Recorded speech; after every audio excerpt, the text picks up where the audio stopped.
Hey, it's Jordan. I am in Flint, Michigan, East Palestine, Ohio, Tumwa, Iowa. Please support the only independent outlet on the ground covering what the corporate media covers up. Hey, it's Jordan with Status Coup. We are now a week since the Democratic Party lost for the second time in 8 years to a used car salesman wannabe fascist. And if you look deeper in the numbers, which I have, obviously the economy and inflation played a major role, the defining reason I believe Harris lost.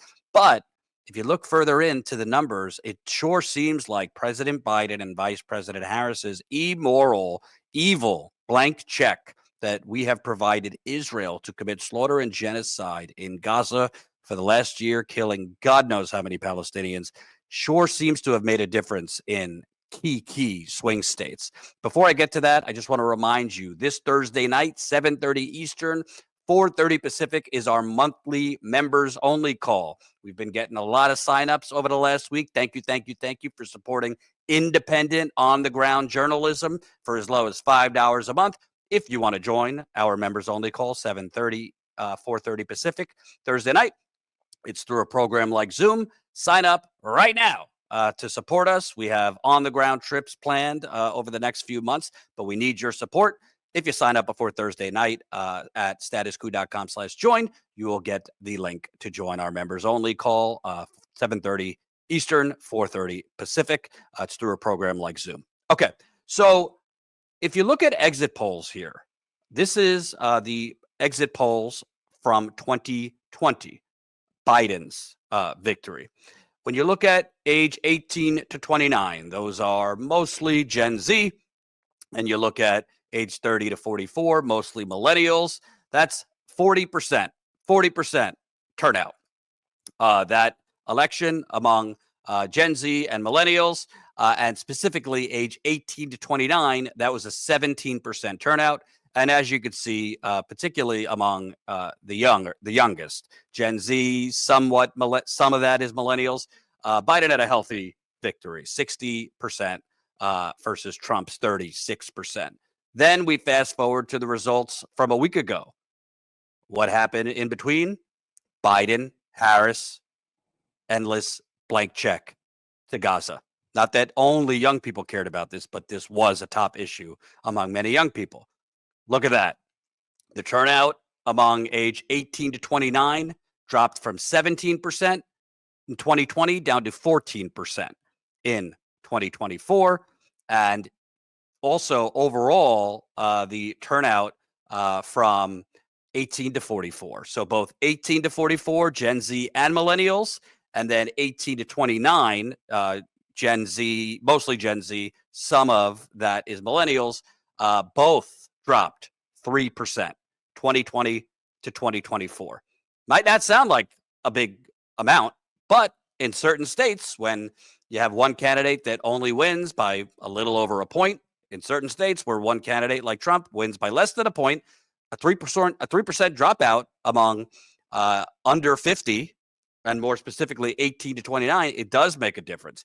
And then you actually look in the margins. So it's not only the voter turnout that dropped among young people. Look at the margins. You're going from her winning Biden winning 60 to 36. So that's a 24% margin that Biden won among Gen Z and some millennial. Look at that. She won by just 11. Just 11. 23. The margin was 23 for Biden. The margin for her, just 11. That is a huge drop. Then let's look specifically at Michigan, which everybody was obviously focused on. Michigan. Dearborn, Michigan has the highest population of Arab Americans in the United States. We reported there, which I'll show you in a second, before the election, asking Arab Americans for their feelings on Biden and Harris's complete blank check for Israel's genocide. Well, 2020, 17%. 17% turnout among 18 to 29 nationally. 2024, 14% turnout among 18 to 29 nationally. Michigan, 2024, 12%. Michigan's youth turnout was 2%, 2% down from the national average. And then just look at, it's tied in Michigan among Harris and Trump. So nationally, Harris had a lead. Even though it was smaller in 2020, she won.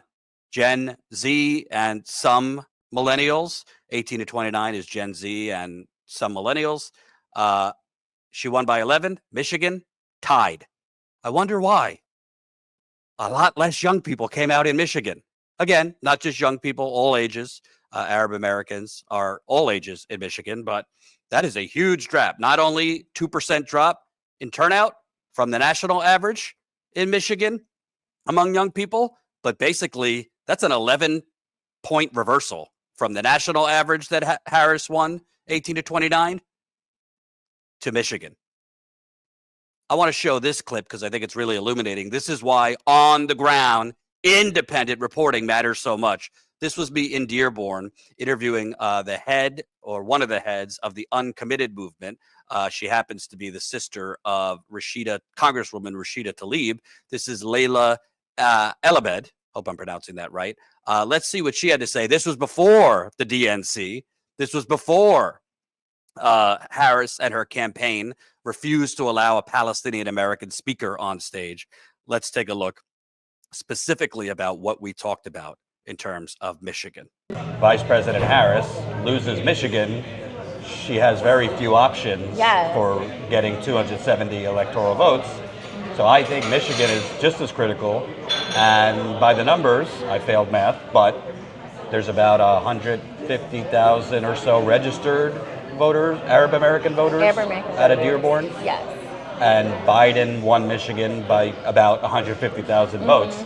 So it seems to me if you lose enough voters here, Harris, she probably will lose Michigan. Yeah, 100%. The fact that Biden in 2020 could not win his race to the White House without Michigan, and that win came from largely from Muslim and Arab American voters. Like you said, he won Michigan by roughly 155,000 votes, and there was 145,000 Muslim and Arab Americans that voted in that election.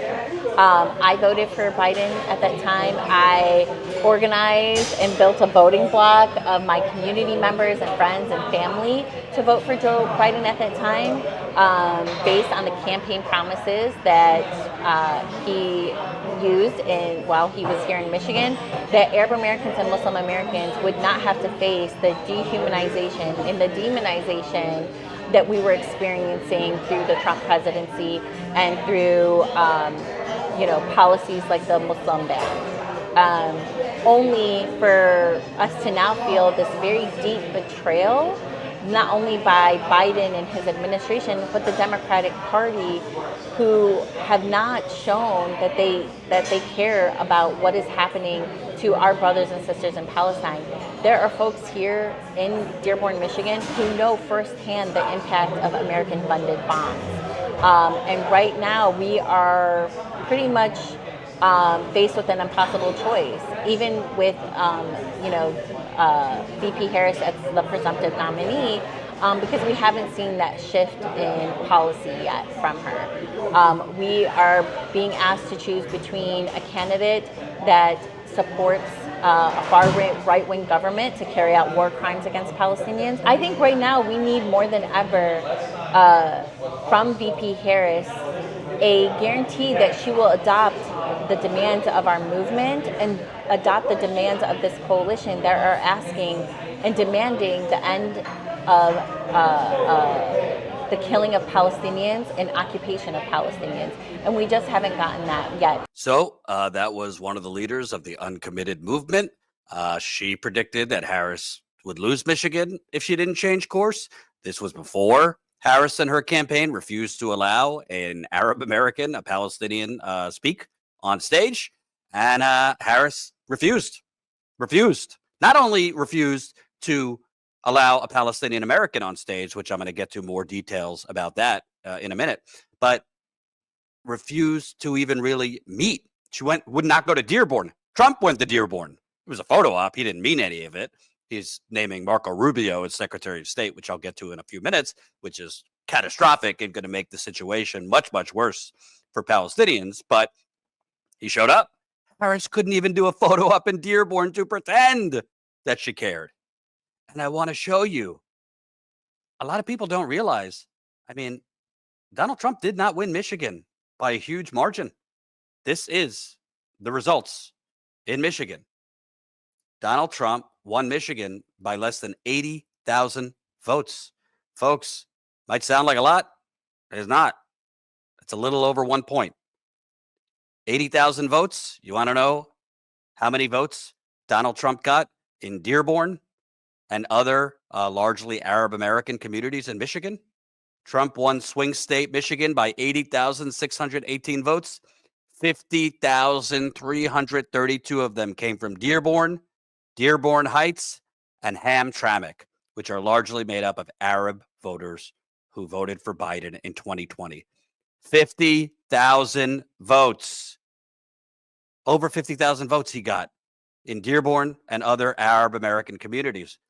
Well, you could say, well, Jordan, okay, that's a lot, but he won Michigan by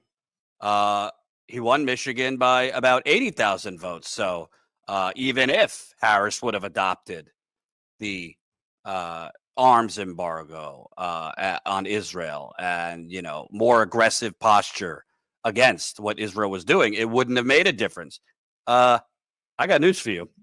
It wasn't only Arab Americans that didn't show up for the Democratic Party in large part, and Harris in large part, because of the Democratic Party, Biden-Harris's blank check to Israel to slaughter Palestinians. Remember, I already showed you the drop in youth turnout. A lot of young voters did not show up for Harris or voted for Jill Stein on the Gaza issue, among other things, but Gaza was up there. There was a lot of older folks, including maybe some in my audience right now, that didn't show up for Harris or voted for Jill Stein based on this issue.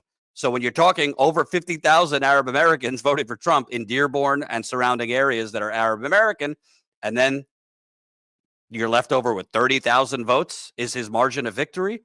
Yeah, that definitely can be filled with young people not showing up or voting third party. And it's not just Michigan, folks. It's not just Michigan. Remember, on my 3-state, 10-day swing state reporting trip that you helped fund, so that's why it's so important. It was not cheap to go on the ground for 10 days in 3 states. That's why we need your support. Is any other independent outlet leaving the studio? Is any other independent outlet doing anything but bloviating out of their behinds? We're out there on the ground.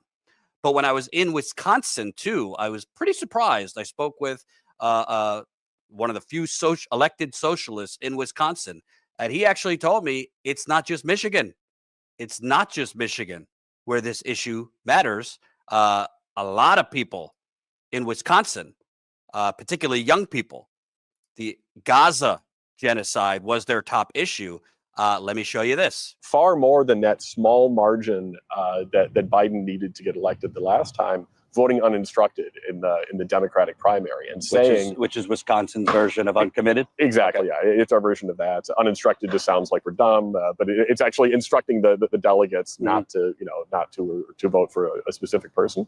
And we had more than the number of those marginal votes saying, no, we're not going to vote for a candidate who was complicit in genocide in Palestine. And that was the salient issue there. And that's interesting because most of the media is focused on Michigan and Dearborn, which we've been, but it's a pretty big issue here too. I believe that Harris's refusal to differentiate herself from Biden in any meaningful way, and very specifically not to call for a ceasefire or an arms embargo, will cost her Michigan, but it might well cost her Pennsylvania and Wisconsin. So that was elected state rep Ryan Clancy, a proud socialist, one of the few elected in Wisconsin. He's in the Milwaukee area. And hey, this was one of the smallest, possibly it is the smallest margins of victory for Donald Trump. Donald Trump won the state of Wisconsin by less than 30,000 votes. Less than 30,000 votes. Now, Wisconsin does not have the population of Arab Americans that Michigan does, but there is parts of Wisconsin, specifically Milwaukee, Madison area that do have Arab Americans. But a lot of young people, again, this was their top issue. You're talking less than 30,000 votes. Trump won by less than a point. You cannot tell me that if Kamala Harris would have taken the morally righteous and correct stand, that couldn't have made the difference, because young people are not a monolith. They don't only vote on one thing. But I mean, we do know Vietnam galvanized and energized a whole generation of young people. You could say, well, this isn't Vietnam. Well, young people are still anti-war. They don't want us funding the slaughter of children, the maiming of children, the displacement, the genocide, the starvation. And that's what we are funding. And you could say, well, Jordan, we don't know. I mean, Trump only won by 80,000 votes in Michigan, only won by less than 30,000 votes. You know, even if Harris did these things, you can't say for certain. Well, I can say that in Michigan, the Arab American vote, Trump got 50,000 Arab Americans in Dearborn and the surrounding areas. And I think young people, if they were energized, if they were galvanized, if Harris did the correct moral thing and smart political thing, yeah, I think that makes a difference in that 30,000 vote margin for her to win Michigan. I also think young people want to see a fighter. If Harris would have taken the right stand, they would have seen her as separating from Biden. Now, some of you might say, well, Jordan, she's a sitting vice president. She can't speak out against her president's stand. Oh, yeah? Then why is she running? Are you running to win or be loyal to Joe Biden? She could have said, I stand by the president, but if I stand by the president's current decisions, but if I am elected, we are going to seriously have to weigh an arms embargo to Israel. That might not have gone far enough, but it would have been something to actually say it. We are going to seriously have to weigh cutting off funding for offensive actions in Gaza. There is no eradicating Hamas. If she would have gone farther and said, I will do this, I think she wins, possibly Michigan, because it's not just the Arab American vote you possibly get back. It's young people you galvanize. But she had to do it much, much earlier. And then you have, I mean, people might have not thought it was a big deal. It was a big deal. I mean, when you're talking about the Democratic National Convention, which is her big audition, it is her big audition to the whole country, including young people, including Arab Americans. And you won't even let a Palestinian get on stage. You won't even let a Palestinian get on stage. This is from Notice, which is a political outlet. Senior allies to Harris pushed the campaign and the DNC to have a Palestinian speaker on stage at the August convention, trying to further the goodwill Harris had earned from the Arab and Muslim communities furious over Gaza, but they were denied. One person said it was at the behest of the national security team. The behest of the national security team? Well, let me tell you something, folks. My theory, they were denied because look up at the VIP boxes atop the United Center in Chicago. The Democratic Party donors, many of whom donated tens of millions of dollars to Harris or Biden before, many of whom have donated hundreds of millions of dollars over the last few decades, a lot of them happen to be Jewish, a lot of them happen to be super Zionist. I don't think that's anti-Semitic. That's just facts. One of the Democratic Party's largest donors is Haim Saban, net worth $3 billion, ardent Zionist Jewish. You think that had anything to do with why they didn't allow a Palestinian speaker on stage? Yeah, would that have made the difference, allowing a speaker on stage? I don't know. But what I do know is when you show by your actions supporting Israel with a blank check, you're already losing a generation of people. You're already losing young people. You're already losing Arab Americans. But then when you won't even allow them to get their voice out on stage, you've already threw them under the bus. Now you're reversing on them under the bus. You're slapping them in the face, adding insult to injury. And you want to know something? If Harris said, I want this, if Harris stepped in and said, I want a Palestinian speaker on stage, they would have done it. She could have taken the moral stand there. Even if she wants to be a chicken shit and go along with Biden's genocide, she could have taken the right stand there. She did not. And she reaped what she sowed, didn't she? She reaped what she sowed. And it's only going to get worse, folks. I'm not here to lecture anyone that ended up voting, any Arab American that voted for Trump, any Arab American who voted for Jill Stein. You know, I respect your vote. But to be clear, it doesn't look like it's going to get any better. I mean, this is just horrific what we're seeing even today. Under threat of death, Israel is forcing tens of thousands of men, women, and children out of Beit Hanun in northern Gaza today. They are moving south. This shell-shocked girl lost her sandals as she was fleeing. A girl with her carrying a baby, a third girl, but no accompanying adult. وين شبشبك يا عمر؟ انقطع. شبشبك انقطع في الطريق؟ انت جاي من بيت حنون؟ كيف الطريق؟ والله صعبة.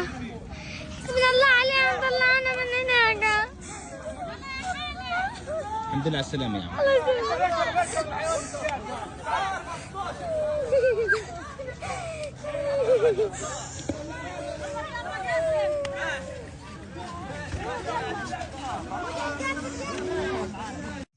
That's what Harris refused to stand up against.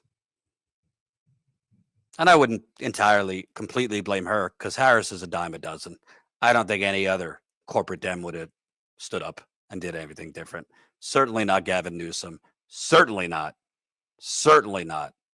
Gretchen Whitmer, Andy Bashir, any of these ghouls. And now, when I say it's going to get worse, reports are Donald Trump is going to name Little Marco Rubio as his Secretary of State. Let's take a look at Little Marco's stance on Gaza. This is when he was confronted by Medea Benjamin of Code Pink. This is when he was confronted by her, I believe, earlier this year or last year on calling for a ceasefire. Senator Rubio, will you call for a ceasefire No, I will not. in Gaza? On the Senator contrary. Rubio, Are you filming it? Wait, So I want you guys to get this. I want them Yeah. to destroy every element of Hamas they can get their hands on. These people are vicious animals who did horrifying crimes.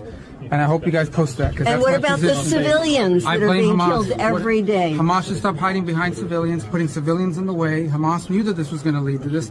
So Hamas should stop building their military installations underneath hospitals. So and you underneath don't care civilians. that 15,000 Absolutely, I have do. died? You don't care about the babies that are being I killed think every it's day? horrifying. I think it's terrible, and I think Hamas is 100% to blame. That's what I think. Make sure you post that, please. Translated, bomb them to hell. Translated, drop a nuke if you have to. Eradicate Hamas. That's going to be your Secretary of State. I don't even think you're going to get the virtue signaling statements that we got from Anthony Blinken about humanitarian aid to Gaza, slapping Israel on the wrist, fake deadlines for Israel to increase their aid, or else. You're not even going to get that from Rubio. Bibi Netanyahu might speed up the end of this just to stick it to Biden and give Trump a victory, but it's within his political motivation to stay in office, Bibi Netanyahu. It's within his motivation to keep this war going for as long as possible, to stay in office, to keep his extreme right-wing coalition of right-wing religious fundamentalists and super religious Jews in Israel on his side. And they want to keep seeing children killed in Gaza. So at the end of the day, you could disagree, but I think if Kamala Harris would have taken the morally correct stand, the politically smart stand, it's very possible she would have won Michigan, Wisconsin, who knows, even Pennsylvania, which Donald Trump won by a wider margin. But still, we're talking about in Pennsylvania only winning by, 140,000 votes, more than Michigan and Wisconsin. But still, the differences in the young people, the differences in Arab Americans, the differences in independents who might have considered that a big issue. I'm not saying Gaza was bigger than the economy or inflation, but what I am saying is it was a major issue to core demographics Arab Americans, but young people. And those votes dropped considerably, particularly the young people. So as the Democratic Party and its accomplices and sycophants and propagandists in the media want to gaslight you that it's because the Democrats are too woke and embrace cancel culture, that's why they lost? It's the economy, stupid. It's the genocide, stupid.